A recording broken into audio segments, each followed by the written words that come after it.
On est là avec Alors Frédéric Vasseur, Fredo, effectivement, pour faire le bilan de ce premier rendez-vous. Je reste large. Frédéric, je vous laisse nous expliquer votre vision, votre ressenti et le débrief de ce Grand Prix. Le résultat il est négatif, on venait pas pour faire ça. Il est négatif parce que déjà en qualif on n'a pas mis tout ensemble et je pense qu'on avait un rythme qui était bien meilleur que le résultat qu'on a montré, donc ça c'est une chose. Et puis aujourd'hui la stratégie n'était pas facile, mais on a pris les mauvais choix à la fin.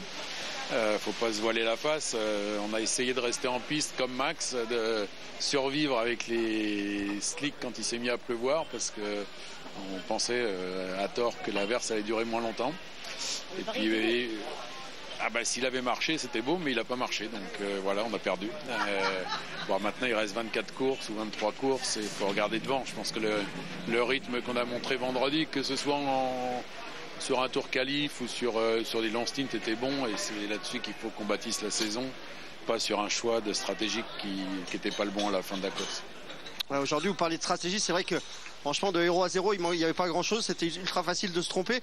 Quand on a un jeune pilote comme Hamilton qui connaît pas tout à fait la structure, est-ce que c'est pas un peu plus difficile d'imposer un choix, ou il n'y a pas ce manque d'écoute entre le pilote et l'écurie, ou c'est aussi facile que si vous aviez Carlos Sainz dans la voiture?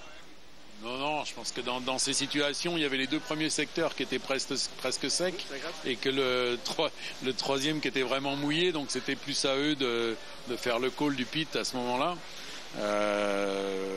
Voilà, ça n'a pas marché, il ne faut pas essayer de blâmer quelqu'un ou quoi que ce soit, il faut essayer de comprendre dans notre système de prise de décision qu'est-ce qui a pas fonctionné. Moi, je fais pause 2 secondes. Moi, je les blâme parce qu'ils ont mis leurs œufs dans le même panier, en fait. Il fallait panacher les strates. Il fallait pas donner la même strate aux deux. Il fallait tenter un coup avec Hamilton ou Leclerc et inverser avec l'autre. T'assures avec l'autre, en fait. Voilà, exactement. Yannis, on a le même propos.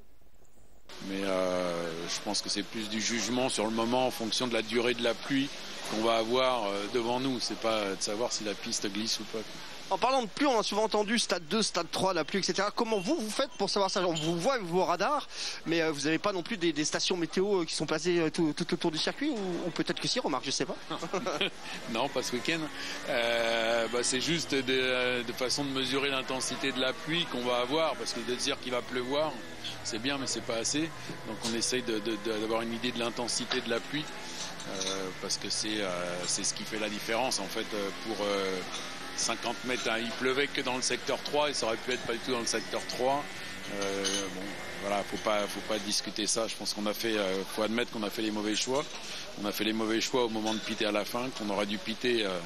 Le pari était bien, le pari était bon, mais il fallait piter un tour avant, comme Max. Merci beaucoup Frédéric. À la semaine prochaine. Il fallait piter avant comme Max. Et oui, voilà. Il fallait faire comme Max, la référence de la F1 moderne.